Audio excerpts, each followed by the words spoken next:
고린도후서 7장 10절 말씀을 본문으로 노받고 삶의 리셋 버튼, 회개라는 본문으로 함께 은혜를 나누겠습니다. 우리도 리셋 버튼이 필요합니다. 스마트폰을 사용하다 보면 오류가 생기고 속도가 느려지고 이상한 앱이 깔리기도 합니다. 그럴 때 해결 방법은 리셋입니다. 버튼 하나만 누르면 새 것처럼 다시 시작할 수 있습니다. 우리의 인생도 마찬가지입니다. 죄를 짓고 실수하고 후회하고 때로는 망가진 삶처럼 느껴질 때가 있습니다. 이럴 때 하나님이 우리에게도 주신 리셋 버튼이 있는데 그것이 무엇인지 아십니까? 그것이 바로 회개입니다. 후회와 죄책감에 머무르는 인생들이 있습니다. 우리는 살면서 수많은 실수를 합니다. 어떤 사람은 후회하고 절망하며 주저앉습니다. 또 어떤 사람은 자신을 탓하며 죄책감에 빠져 삶을 포기합니다. 하지만 단순한 후회와 죄책감은 우리를 변화시키지 못합니다.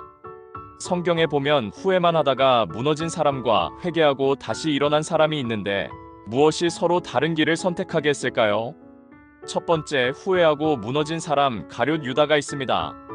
예수님을 팔고 후회한 유다는 은 30을 돌려주려 했지만 진정한 회개가 아니라 자기 연민에 빠져 후회하다가 결국 절망하여 스스로 목숨을 끊어버렸습니다. 어리석게도 용서받을 기회를 스스로 포기해버린 것입니다.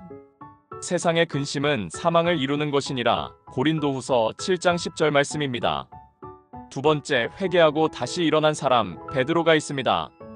예수님을 3번 부인했지만 예수님의 눈빛을 보고 통곡하며 회개했습니다. 후회해서 끝난 것이 아니라 다시 예수님께 나아가 회개를 했습니다. 예수님께서 네가 나를 사랑하느냐? 물으시며 회개하는 베드로에게 다시 사명을 주셨던 겁니다. 하나님의 뜻대로 하는 근심은 구원에 이르게 하는 회개를 이루는 것이니라. 고린도후서 7장 10절 말씀입니다. 이와 같이 참된 회개는 삶을 변화시킵니다. 고린도후서 7장 1절에 하나님의 뜻대로 하는 근심은 후회할 것이 없는 구원에 이르게 하는 회개를 이루는 것이요 세상의 근심은 사망을 이루는 것이니라 했습니다. 회개의 의미는 생각과 방향을 바꾸다는 뜻이 있습니다.